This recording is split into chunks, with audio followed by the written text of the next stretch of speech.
Hello, everyone, and welcome to Atom or A Touch of Multiplatform.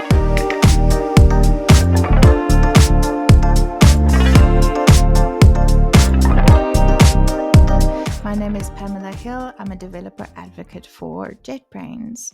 And with me today is my co-host, Justin. Justin, why don't you introduce yourself and tell me, as your awkward host confession, whether you're Team Barbie or Team Oppenheimer. Have you gone to see a movie yet?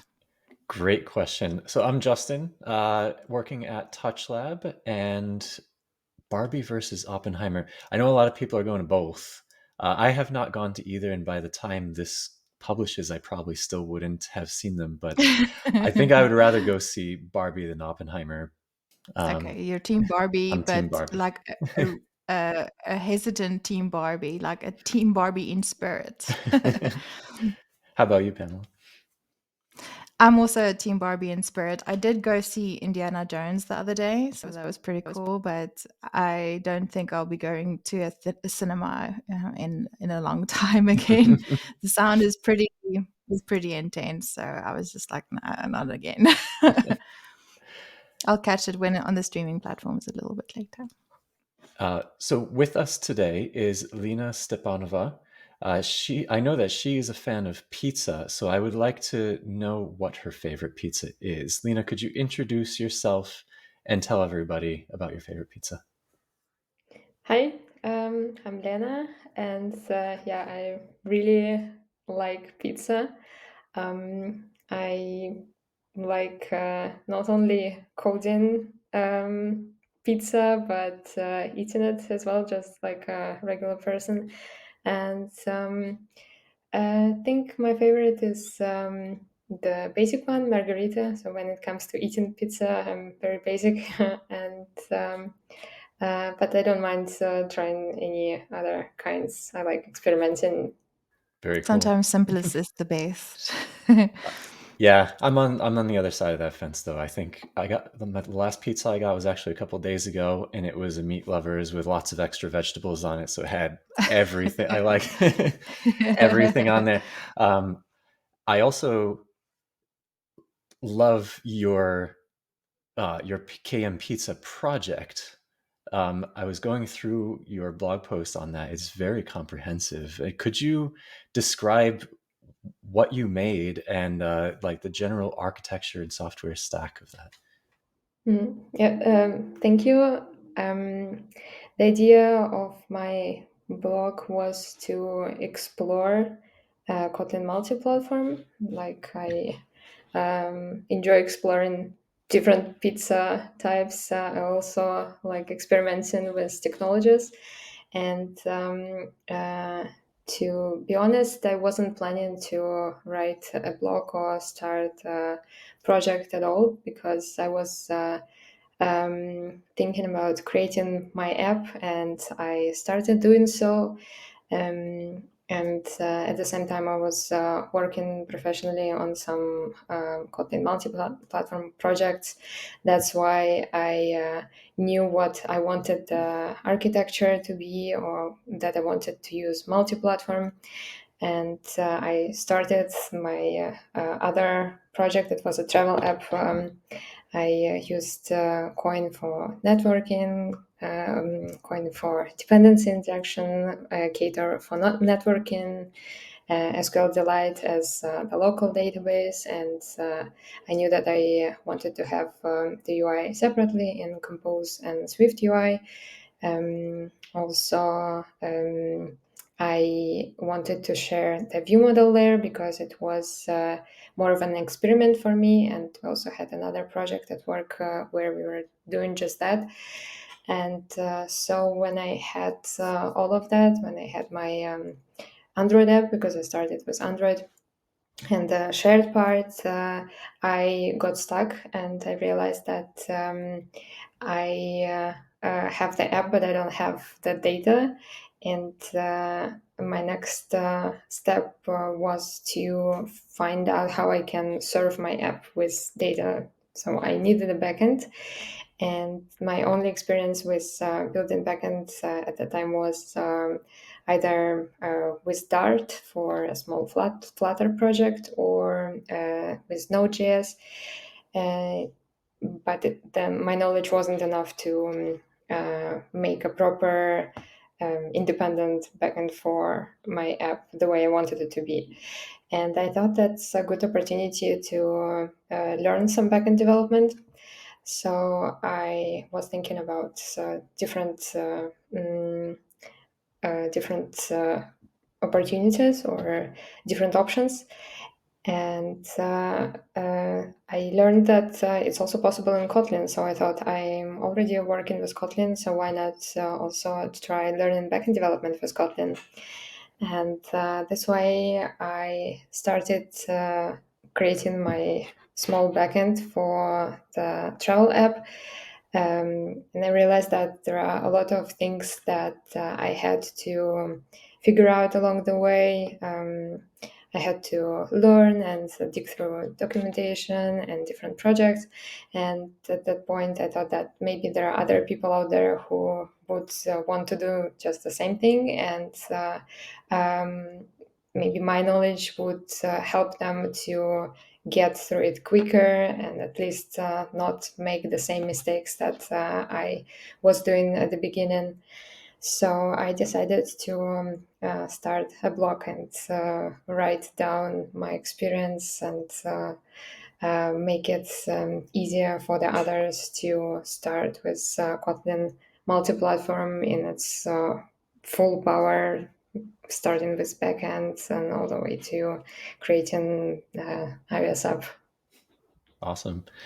Yeah, thank you for putting that together. Actually, when I was prepping for this recording, I was going through Kotlinlang like I do in most mornings, and somebody actually mentioned your KMPizza app as something that was helping them get started. So definitely Oh, that's thank very you nice. for writing it all up. It's so important. It's really Yeah, good it's to definitely hear positive feedback. yeah, it's definitely one of the most extensive tutorials that I've seen in the wild. Lena, you mentioned that you have native UIs in your app in your KMPizza. Any plans to start using Compose multi-platform soon, or not really? I would definitely be interested in trying Compose Multiplatform because when I started, it wasn't even there yet, I think. And my one of my goals with that project was actually to try a bit of iOS development and Swift UI, learn a bit of Swift. So I wasn't aiming at fully Kotlin or fully multi-platform UI. But I think that Compose multi-platform has also a bright future. And if you don't want to learn Swift or you are short on time and you know how to code in Kotlin, that's probably the best option to go with Compose multi-platform. So at TouchLab, we've always debated on whether users actually care or how much care about this UI looks like Android, this UI looks like iOS. What's your hot take on that? Do you think users really care whether their components look native, or is it just really matters more about the app's branding? I think it depends on the personality. For example, me, even being an Android developer, I don't care much about UIs or how the apps that I use look. I'm more into functionality, so even if it's a simple UI, but it does what I needed to do, then I'm happy. But I know that there are also other people who put more significance into UI and um, mm, who really are into brands and for whom the UI is one of the reasons why they choose one brand over another. So I think that it's good to have a native UI so that it looks like the users are used to. But in some cases, there is a margin for difference. And also, speaking of Compose Multiplatform, at the beginning, I wasn't a fan of it going that way, or Kotlin Multiplatform going the way of shared UI, because it was its main selling point was sharing business logics and keeping UI separate. And I think it's still important because UI is what the user faces, what the user sees. They don't know how the app works behind the scenes. The code base can be a complete mess, but if there is something in the UI that spoils the experience, then that's what make the user turn away from the app. Yep. True. Always got to Absolutely. think about the users. So we're actually doing something special in this episode. Lena's going to be demoing the KMPizza app and what she's done. I did want to say one thing though, because as I was looking through the KMPizza app, you were using Coil, and you're using that in your project. It's actually received a grant from the Kotlin Foundation to implement KMP and Compose multi-platform support. So the Kotlin Foundation is really trying to keep this ecosystem of Kotlin going in the community and contribute to the community. So we're really happy that, one, you're using that in your KMPizza tutorial, and two, that it's going in the direction of multi-platform. That's nice to know. I think it will be a good competitor for the Kingfisher library, which I used on iOS to show the images. Cool. So let's see. When I started KMPizza, I really wanted it to be a sort of an exploration of Kotlin multiplatform from different sides, and that's why it has Cater backend, and it also uses Cater for networking on the client side, Coin for dependency injection, the SQLite local library. And the only thing that's shared is the UI, Compose, and Swift for iOS. So the user or the reader can choose whatever they want to share, and either share everything or share just the parts that they feel comfortable with. One thing that distinguished KMPizza from other projects that mostly had only a list of some things that they showed was the interactive part, and I wanted to make an app that could interact with the user and give the user an opportunity to add something, add their recipes, or add their travel ideas, or add their images. That's why I put this button to add a recipe, and you can enter the name of the pizza, you can enter some ingredients. The UI isn't perfect yet, but should be functional. And another thing was images. I wanted not only to show random images from the internet, but let the user to post their images and browse through the local library. That's why I used Coil and Kingfisher on iOS, and then coupled it with Amazon Web Services so that the images are stored there. And now that we have a recipe, we can try saving it. Once it's uploaded and in the database, we can see it on Android, and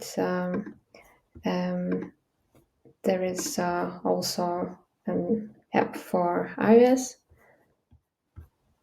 which works and looks similar to the Android app with all the recipes. And then if we scroll all the way down, we may see the Android recipe, which we also had on Android.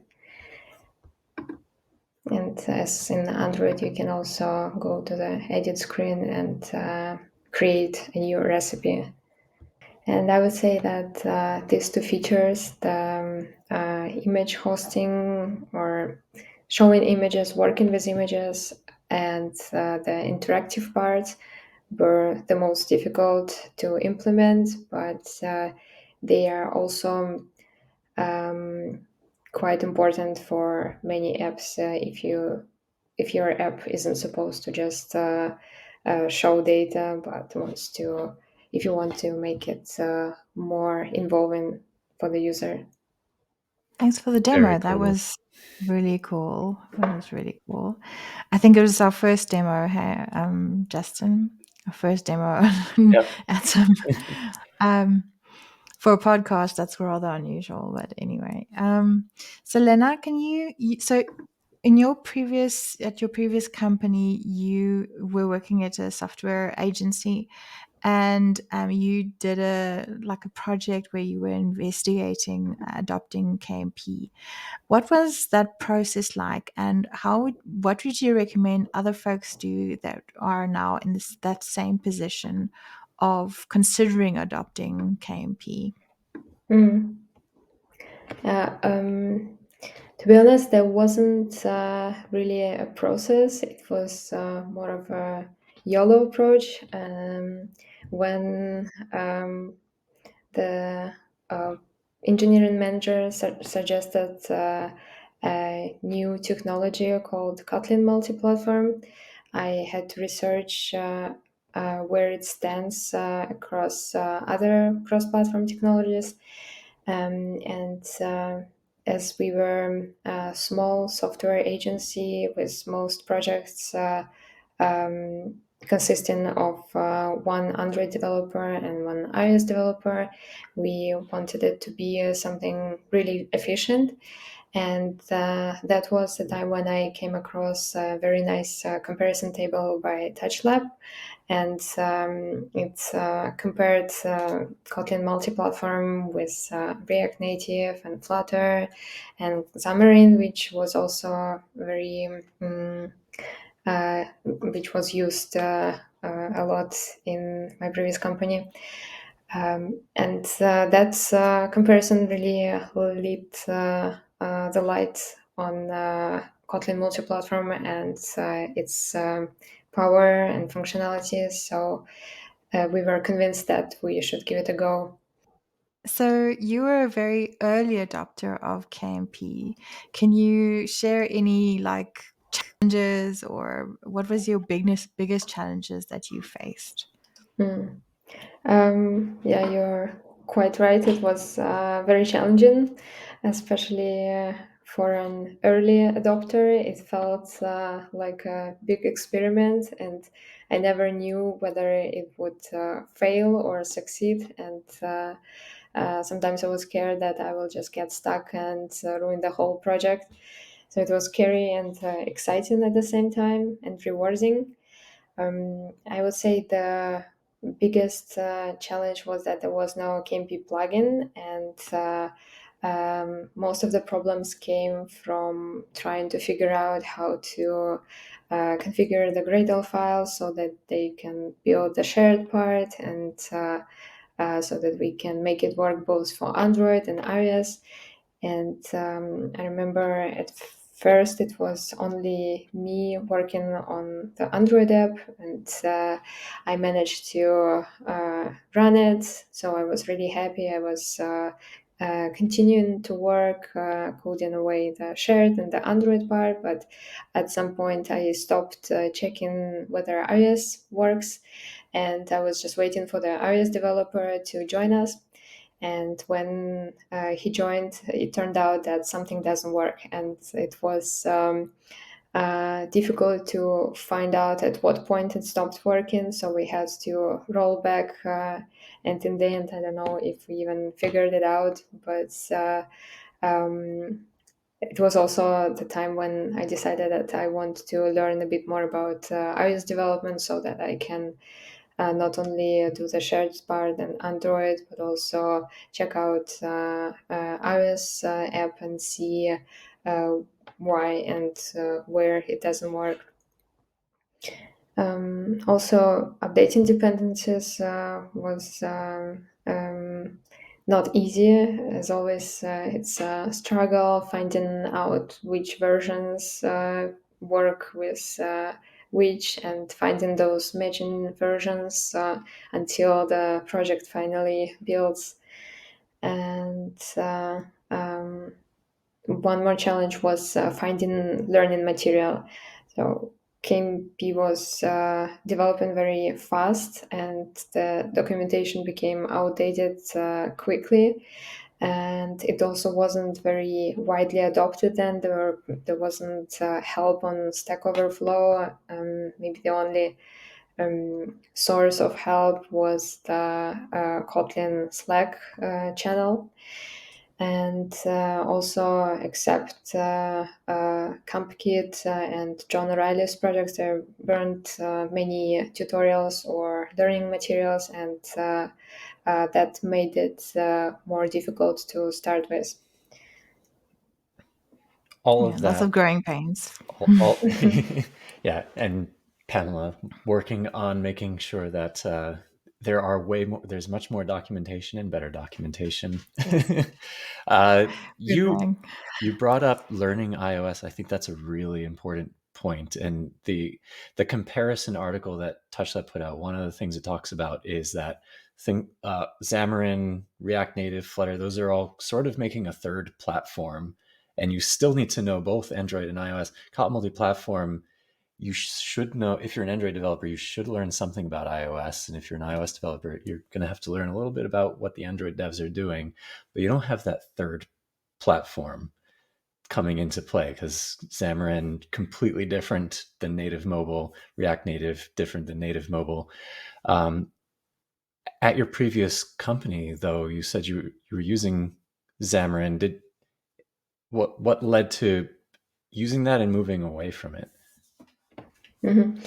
I think it was a natural decision, because the agency was built by net developers, and so they had several Xamarin projects from the beginning, but then the company started growing and hiring Android and iOS developers, so it was more difficult to maintain Xamarin projects with the resources at hand. And we had to look for an alternative, something that people with, so to say, modern skills could work with. And as we were a bunch of native Android and iOS developers, it was a better option to go with Kotlin or with Kotlin Multiplatform than with something new like React Native or Flutter. Mm-hmm. Yeah, that's a really good point about the .NET. It really it's the example of what that third platform is. And once you bring on native developers, what is this? I can't use .NET for all these things. You've also worked with Flutter a bit, and I'm curious about what use cases do you think KMP is better for, and what is Flutter better for? Yeah, Even though my experience with Flutter was very little, I used it for a hackathon project once and once for a university project. At the same time, I also built a small backend for the same university project in Dart with the framework which doesn't even exist now. I think that Flutter is good exactly for those use cases, like university projects or hackathon projects, MVPs, when you want to showcase your idea, but you don't care much about the quality of the app, and you may sacrifice some UI features.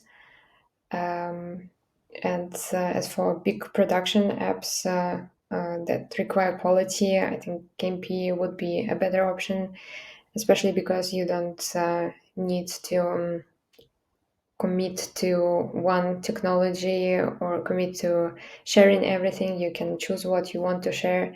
And what's more, comparing Flutter or rather to say Dart with Kotlin, I would always pick Kotlin because I think it's a very sleek, well thought and well maintained language, and my heart belongs to Kotlin, so it's difficult to say why I would rather go for Flutter because I will always choose Kotlin. Yeah, so you just mentioned that your heart belongs to Kotlin, but what other programming languages have you loved along the way in your career? I know there's R and a little bit of Swift. Anything else? What did you like about them?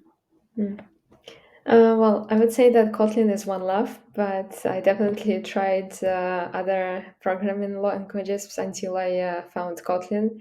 And actually, I started with statistical programming languages because I used to be a business analyst. I'm not sure whether you're interested in those languages, but I really liked working with R and Python to analyze data. And then when I switched to software development, I still used those two to parse some data or analyze it. And at university, we tried a bit of everything, some C++, some Haskell, some Java. And I can say I was particularly fond of any of them. I liked Haskell because of its functionality, because it's a completely different way of thinking. Like always trying to come up with a recursion, or C++. I didn't like much. It's because of the pointers, and it was too abstract for me. And then I started Android development with Java, but after that switched to Kotlin, and I never wanted to go back. And also tried Dart with Flutter and JavaScript with Node.js and React, just React. But I wasn't fond of them either, maybe because JavaScript has more to do with web development, and I knew that I wanted to work with something more tangible than just a web browser. It's so interesting how the languages that you've worked with are from so many different domains, and like data science will use some of these languages, and backend will like to use some of these languages, web has these languages, and they're all like a lot of them could be used for other things, but they've sort of got their community there. In terms of writing with Kotlin, a lot of people like how it looks and what the flexibility of it, extension functions, all these things that you can do with Kotlin that you can't do in other languages, or other languages have them, but they just don't look as nice to work with. What are your tips on writing readable and consistent, maintainable Kotlin code? I would say that I don't have special tips for Kotlin or Kotlin Multiplatform. I think my tips would be the same as for any other language or any other code base. Every developer should strive to write understandable code so that it's not only understandable for the person who writes it, but only for the people who will read it after them, and avoiding incomprehensible namings is always good. Trying to come up with the names that are clear and concise and obvious for everyone else working on the same project. And I also think that projects always have their history, and if it's an old project that someone is starting to work on, then they should respect the patterns that are already native to the project. You don't need to reinvent the wheel and try to be creative or come up with something very extraordinary. I think it's always better to just stick to the general code style and the structure of the project. And also, if it's a new project, it's very good to keep the documentation and agree on things with the people that you work with, define some rules and conventions, and then share them with the rest of the team so that everyone knows how the project should look, because it's a common product of several people, not just separate people working on something. Yeah, it's definitely a good idea to, naming a name very difficult. So it's definitely a good idea to be not be too creative with your naming. So speaking about naming, there's also Kotlin version 2 coming out soon. And what are you most excited about Kotlin 2? And what are your hopes for the language's evolution? Yeah, speaking about naming and names, name-based destructuring is a nice feature that's coming out because I bet it happened almost to every developer that they accidentally swapped the order of variables when destructuring, and then were spending lots of time trying to figure out why the app stopped working. Also, the explicit fields, the first time that I heard it during the presentation at Kotlin Conf, I was quite happy about that feature because it will definitely reduce the boilerplate and make the whole code more readable.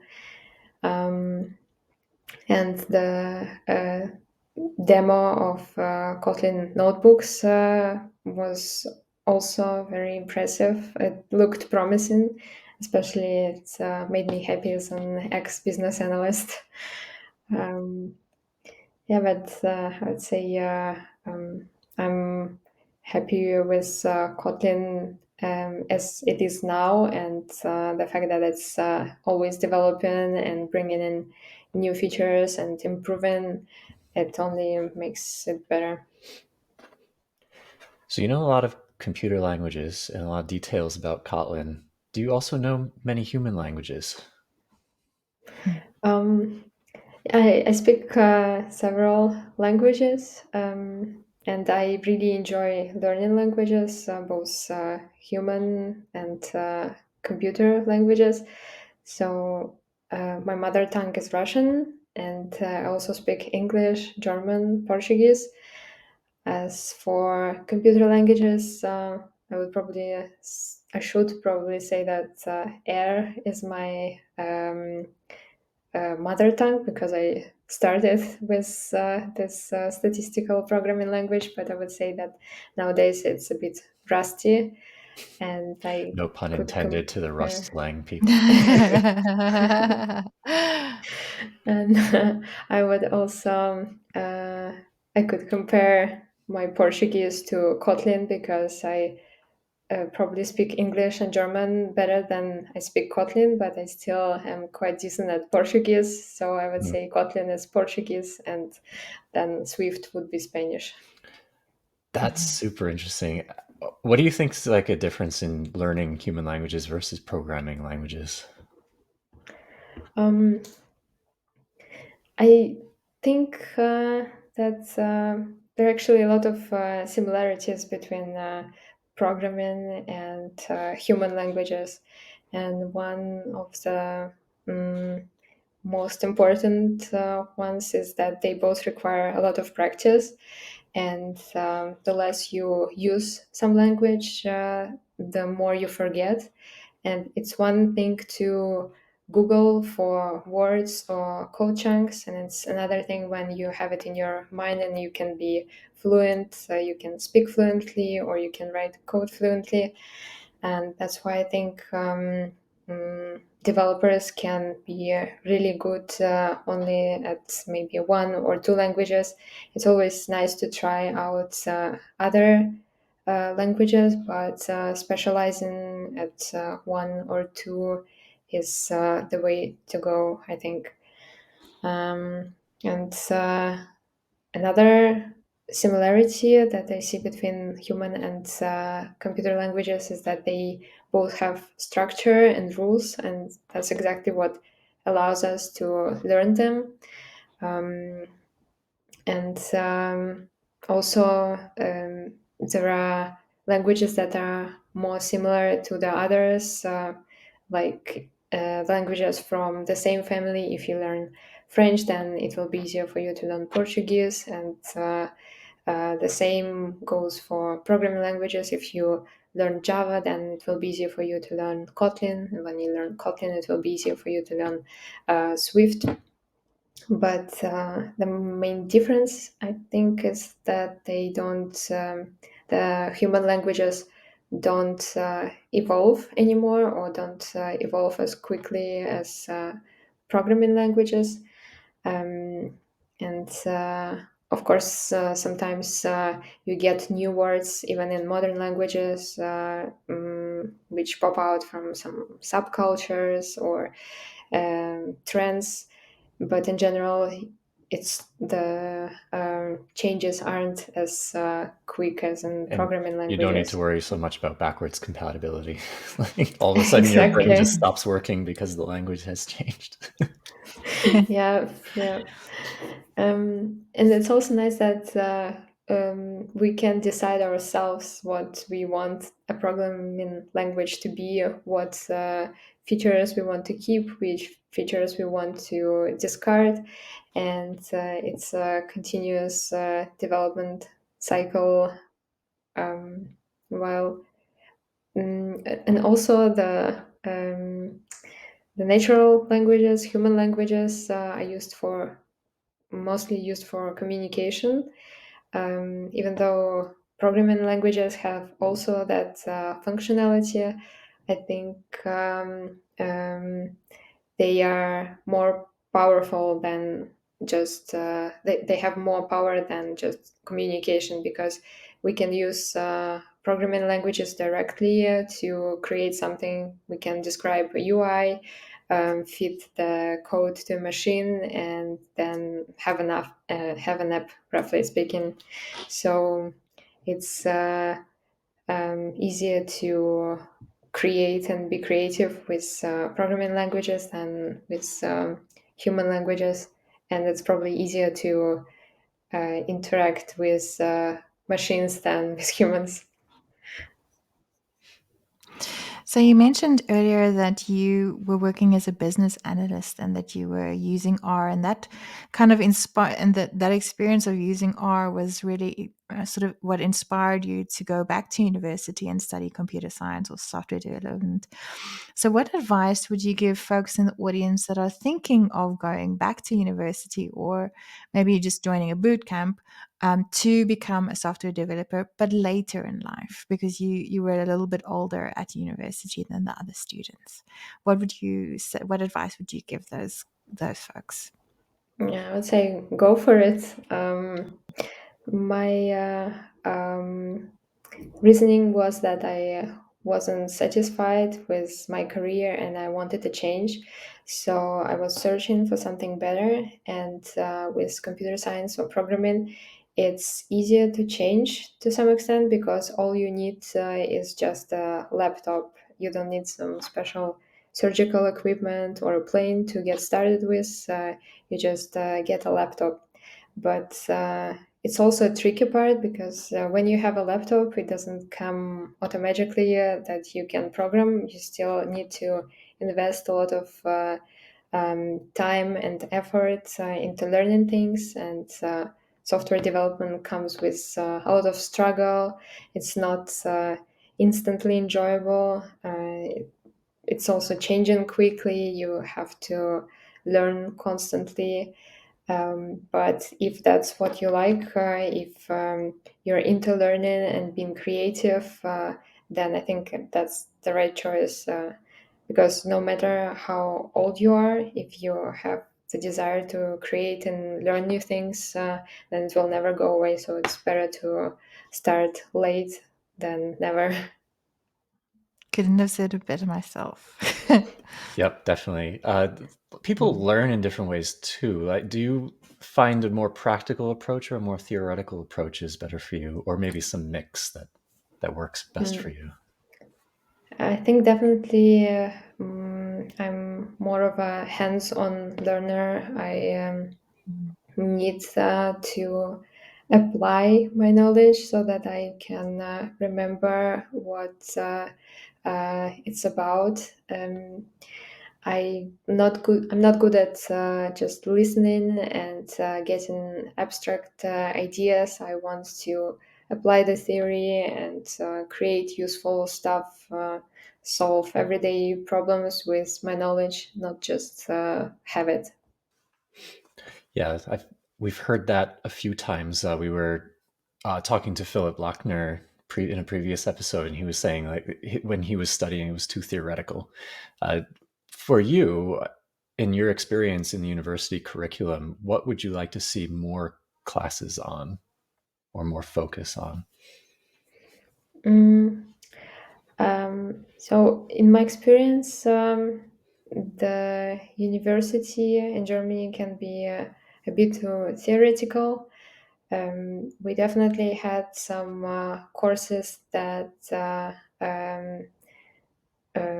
had a bit of practice in it, like Median Informatic, where I started with Android development or other things. And even when they weren't many, I would say the ratio of theory courses versus practical courses was 1 to 6. I was still trying to always find something that has some practice on it or that could be used for something in my daily life that I could continue on learning on my own. It would definitely be better if universities provided more insight into the real world of programming, not just academia. And if we had more practical courses like backend development or web development or mobile development, where people could get the sense of what it's like to work on a project. So you spoke at Kotlin Conf this year. What was your topic and what made you decide to speak about it? I spoke about my experience learning backend development, and as you might guess, KMPizza was the thing that motivated me. I wanted to share my experience building a small backend for KMPizza and being an Android developer, it was a whole new world for me. And it wasn't easy. At first, it seemed impossible building a backend as an Android developer. And I wanted to show that it's actually possible and even entertaining and rewarding to learn something outside of your main domain. And I think that it also brings other advantages like better communication between your team members and between different teams. And in case of KMP, also shared code. Mm-hmm. And where are you going to be speaking next? I think I saw something on Twitter/X about you speaking again. Where are you speaking next?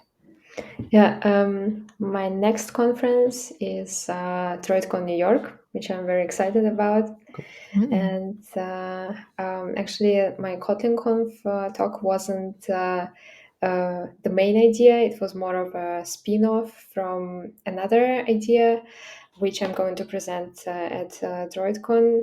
And there I will talk about everything that I learned on my KMP journey, kind of outline all the aspects that are related to multi-platform development.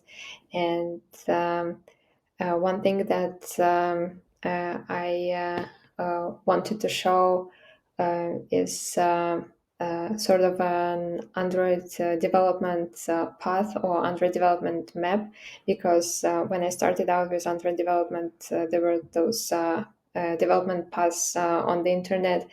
The problem is that they all ended at some point, and after you learned and read about everything that there was around native Android development, you had nowhere to go. You didn't know how to continue. And I think they need a continuation. Those paths need to continue with multi-platform development. So I'd like to give some hints on what Android developers can learn and read about to become a better multi-platform developer. It's an introductory or overview talk, but of course I'll also try to make it entertaining, because who likes a boring conference talk? I do. No, I mean, no. It. That sounds like a really great talk, Lena. I'm definitely gonna. I unfortunately won't be in New York to see it live, but I am definitely going to watch the video and root for you a little bit later. Have a great time there. Thank you. We'll have a few TouchLab folks over in DroidCon New York, a couple speakers and other people floating around. So can't wait to see you there. It does sound like a great talk.